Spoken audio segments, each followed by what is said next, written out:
Alhamdulillah nahmaduhu wa nasta'inuhu wa nastaghfiruh wa na'udzu billahi min shururi anfusina wa sayyiati a'malina may yahdihillahu fala mudilla lahu wa may yudlil fala hadiya lahu wa asyhadu an la ilaha illallah wahdahu la syarika lahu wa asyhadu anna Muhammadan 'abduhu wa rasuluhu la nabiyya wa la rasula ba'dahu. Allahumma salli wa sallim ala nabiyyina Muhammad sallallahu alaihi wasallam wa ala alihi wa ashabihi wa man tabi'ahum bi ihsan ila yaumiddin. Alhamdulillah, kita bersyukur pada Allah Subhanahu wa taala yang banyak memberikan nikmat. Pertama adalah nikmat penciptaan terhadap kita, yang menjadikan kita sebagai makhluk yang paling seimbang, paling sempurna, dan paling baik bentuknya. Kedua adalah nikmat rezeki yang melimpah, air hujan dari langit, tumbuh-tumbuhan dari bumi, agar kita bersyukur pada Allah Subhanahu wa taala, agar kita menyembah hanya kepada Allah Subhanahu wa taala. Nikmat yang paling besar adalah nikmat agama, yakni agama Islam yang kita peluk, yang kita anut, yang kita pegang, adalah agama yang sempurna, lagi mendapat ridho Allah Subhanahu wa taala dengan dua pedoman yang terjamin benarnya, yakni Al-Qur'an dan hadis-hadis Rasulullah sallallahu alaihi wasallam. Kita berdoa pada Allah Subhanahu wa taala, mudah-mudahan shalawat dan salamnya terlimpahkan kepada junjungan Nabi kita Muhammad sallallahu alaihi wasallam, kepada keluarga beliau, anak-anak beliau, para istri beliau, keluarga beliau, dan juga mudah-mudahan terhadap semua sahabat beliau, dan mudah-mudahan juga terlimpah pada umat beliau yang setia mengikuti jejak beliau. Amin ya rabbal alamin. Jamaah bahagia, kita akan teruskan, kita lanjutkan membacakan hadis Riyadhus Shalihin, hadis keempat dari bab jujur atau hadis yang ke-58. Bismillahirrahmanirrahim. Wa an Abi Thabitin wa qila Abi Sa'idin wa qila Abil Walid Sahl bin Hunayf wa huwa Badriyun radhiyallahu anhu anna Nabiyya sallallahu alaihi wasallam qala man sa'ala Allah ta'ala ash-shahadata bisidqin ballaghahu Allahu manazila syuhada wa in mata ala firasi. Hadis riwayat Muslim. Artinya, dan dari Abu Thabit, ada yang mengatakan dari namanya adalah Abu Sa'id, ada yang berkata namanya ada Abu Walid, namanya sendiri adalah Sahl bin Hunayf, namanya Sahl bin Hunayf, julukannya adalah Abu Thabit, Abu Sa'id, dan Abu Walid. Ini julukannya. Wa huwa Badriyun, dan dia termasuk Badriyun, ahli Badar, orang yang pernah bertempur bersama Nabi di perang Badar tahun 2 Hijriah. Radhiyallahu anhu, semoga Allah Subhanahu wa taala meridhoinya. Anna Nabi sallallahu alaihi wasallam, bahwa Nabi sallallahu alaihi wasallam qala, pernah bersabda, man sa'ala Allah ta'ala syahadata, barang siapa yang meminta kepada Allah Ta'ala asyhadata, mati syahid, meminta pada Allah mati dalam rangka membela agama Allah, melawan orang-orang kafir, bisidqin, dengan sungguh-sungguh, dengan hati yang jujur, dengan hati yang benar, dengan hati yang sungguh-sungguh. Ballagahullah ta'ala, maka Allah ta'ala akan menyampaikan dia manazilas syuhada, pada posisi orang-orang yang mati syahid. Wa in mata ala firashi, walaupun dia mati di atas tempat tidurnya. Al-hadis riwayat Muslim. Jamaah bahagia, mati syahid, kalau jamaknya adalah syuhada, adalah kematian atau terbunuh karena bertempur dengan orang-orang kafir dalam rangka membela agama Allah Subhanahu wa taala, litakuna kalimatullahi al-ulya, agar kalimat Allah, agama Allah menjadi tinggi, menjadi unggul. Dan kalau terbunuh, maka terbunuh sebagai seorang yang syahid, seorang yang kalau banyak adalah syuhada. Dari hadis ini ada 3 hal insyaallah yang bisa kita ambil pelajarannya. Pertama adalah kalimat man sa'alallah ta'ala bisidqin. Barang siapa yang meminta kepada Allah as-syahadah, mati syahid, bisidqin, dengan sidqin, dengan jujur, dengan benar, dengan hati yang sungguh-sungguh. Ini menunjukkan bahwa kesungguhan hati dalam berdoa menjadi faktor penting, menjadi penentu bahwa sesuatu yang kita minta pada Allah adalah bernilai. Jangan bahagia, kesungguhan hati itu biasanya ditunjukkan dengan perkara-perkara lain. Pertama, misalnya ditunjang dengan ucapan dan perbuatan yang mendukung. Misalnya ada seorang sahabat datang kepada Rasulullah SAW dan melapor, "Wahai Rasulullah, anakku ditahan, disandra oleh orang-orang kafir, dan ibunya merasa sedih. Wahai Rasulullah, apa yang kau perintahkan pada kami?" Rasulullah mengatakan, "Ittaqillah wasbir wa amuraka wa iyyaha an tastaghfira min qawli la haula wa la quwwata illa billah."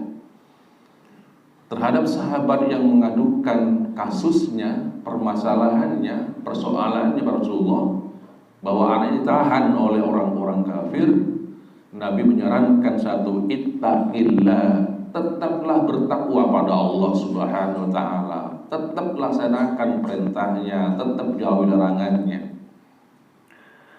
Yang kedua, wasbir, hendaklah bersabar menerima musibah anaknya ditahan oleh orang-orang kafir. Kemudian yang ketiga, seolah-olah ini tidak ada hubungan dengan permasalahan yang dihadapi.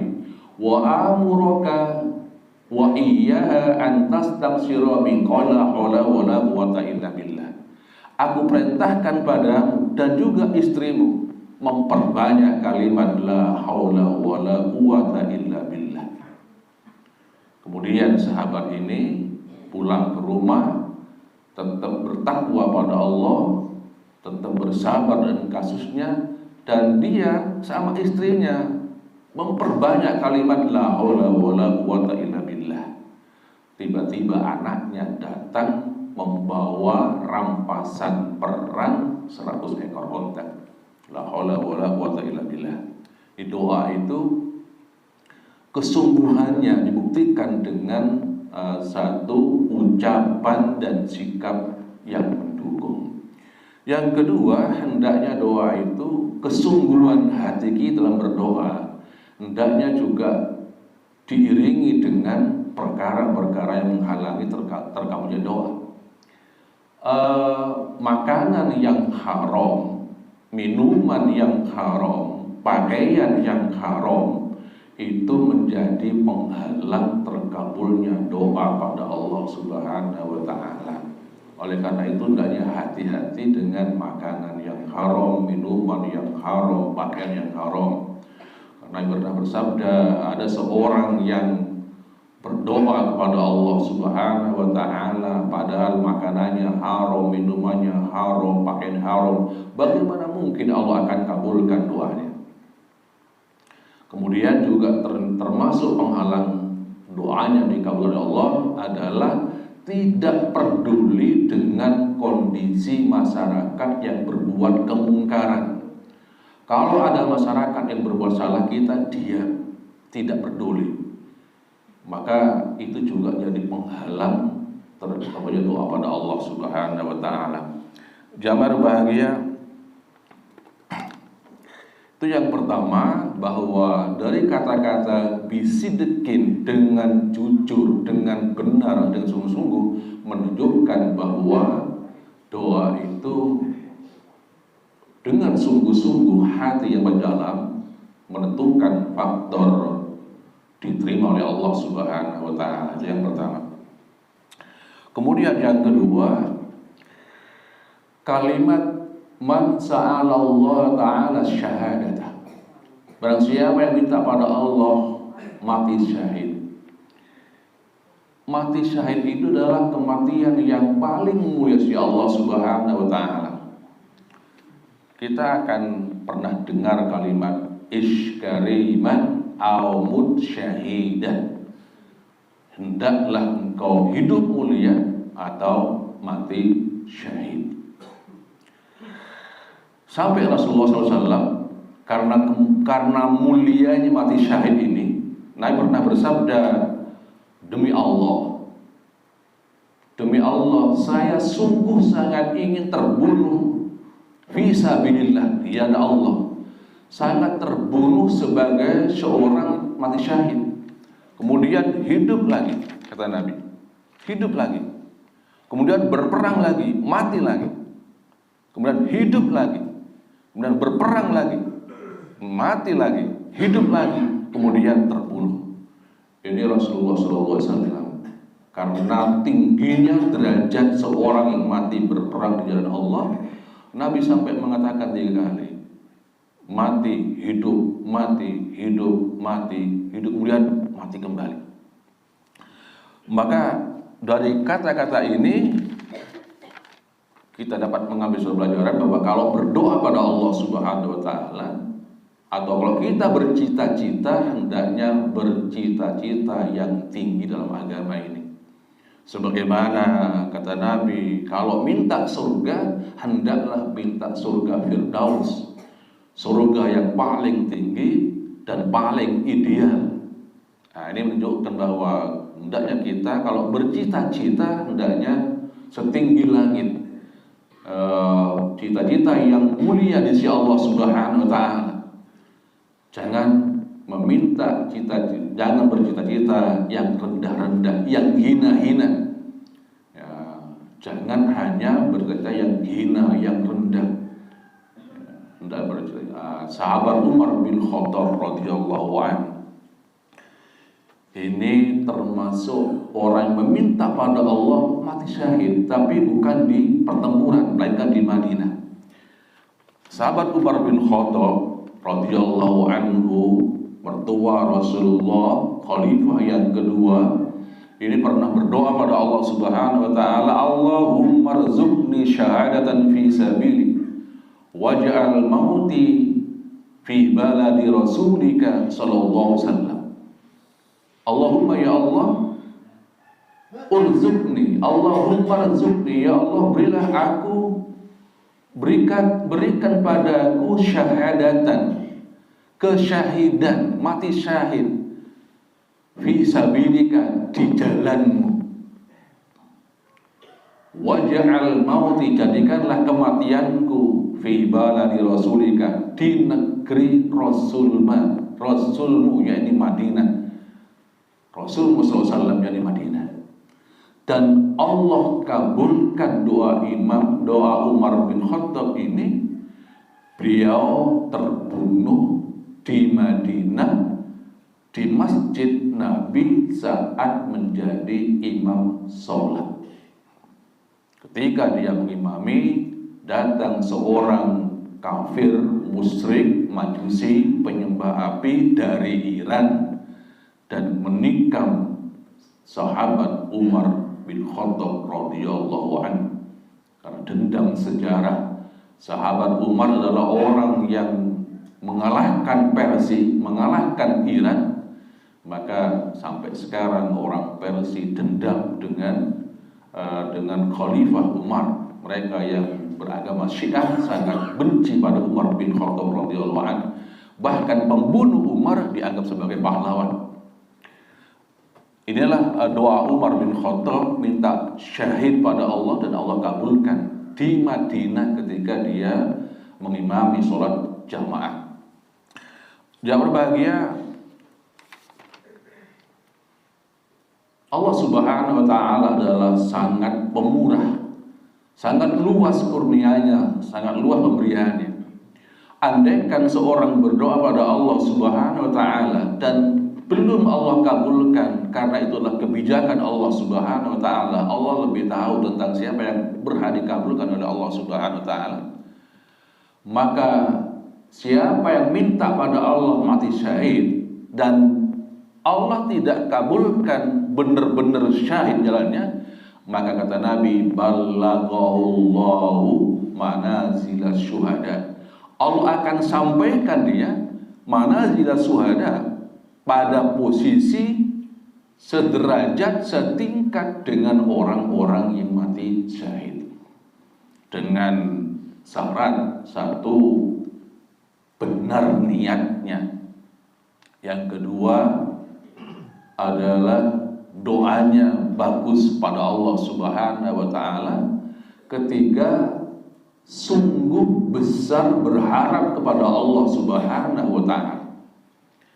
Andaikan kita minta pada Allah Subhanahu wa Ta'ala, minta istri yang soleh, minta istri yang solihah, minta suami yang solih, maka hendaknya berdoa dengan sidikin, dengan hati yang sungguh-sungguh. Yang kedua, diungkap kepada Allah dengan ungkapan yang indah, yang baik. Yang ketiga, sangat berharap kepada Allah untuk diterima oleh Allah Subhanahu wa Ta'ala. Demikian juga orang yang berdoa pada Allah mati syahid, dan andaikan tidak tercapai, maka akan Allah tempatkan dia pada posisi orang-orang yang mati syahid. Kita tahu misalnya sahabat Khalid bin Walid, setiap dia memimpin pertempuran selalu menang, dan luka di badannya adalah tidak terhitung. Tapi qadarullah, Allah yang mentakdirkan kematian kehidupan. Sahabat Khalid tidak meninggal di pertempuran, tapi meninggal tidak dalam kondisi bertempur, meninggal di rumahnya. Tapi karena dia selalu berjuang di garda terdepan dan selalu menang dengan ilmunya, maka Allah posisikan dia sebagai orang yang bertempat pada posisi syuhada. Yang berbahagia, kemudian ini adalah sesuai dengan hadis-hadis yang lalu pada bab niat, bahwa seorang yang sungguh-sungguh berniat melaksanakan suatu kebaikan, maka walaupun dia terhalang karena sakit misalnya, maka tetap akan mendapatkan pahala. Bismillahirrahmanirrahim. Kata Nabi, inna bil Madinah la rijalan masirtu masiran wala qata'tu wadiyan illa kanu ma'akum habasahul maradu illa syariku fil ajri. Kata Nabi, ada beberapa orang di Madinah yang tidak bisa ikut bertempur bersama kita, tapi karena mereka ditahan oleh sakit, mereka tetap bersama kita dalam hal pahala. Maka hendaklah jangan kita putus asa, tetaplah berdoa pada Allah Subhanahu wa taala, doa yang baik, misalnya orang yang terhalang naik haji karena satu halangan, maka tetap mendapat pahala insya Allah SWT, walaupun karena halangannya dia tidak bisa haji. Demikian juga ketika hendak pengajian dengan niat yang sungguh-sungguh, andaikan terhalang ke pengajian, tetap mendapat pahala dari Allah Subhanahu wa taala. Menunjukkan luasnya rahmat Allah Subhanahu wa taala. Jadi kesimpulannya adalah pertama, hendaknya kita berdoa pada Allah Subhanahu wa taala dengan hati yang jujur, dengan hati yang benar, dengan hati yang sungguh-sungguh. Yang kedua adalah kalau kita bercita-cita, hendaklah kita bercita-cita yang tinggi, bukan yang rendahan, bukan yang hina. Kemudian yang ketiga, kita yakin bahwa rahmat Allah, kurnia Allah sangat luas, sehingga andaikan kita berniat satu kebaikan dan belum tercapai kebaikan itu, yakinlah bahwa Allah memberikan pahala pada kita. Demikian, mudah-mudahan ada manfaatnya. Assalamualaikum warahmatullahi wabarakatuh.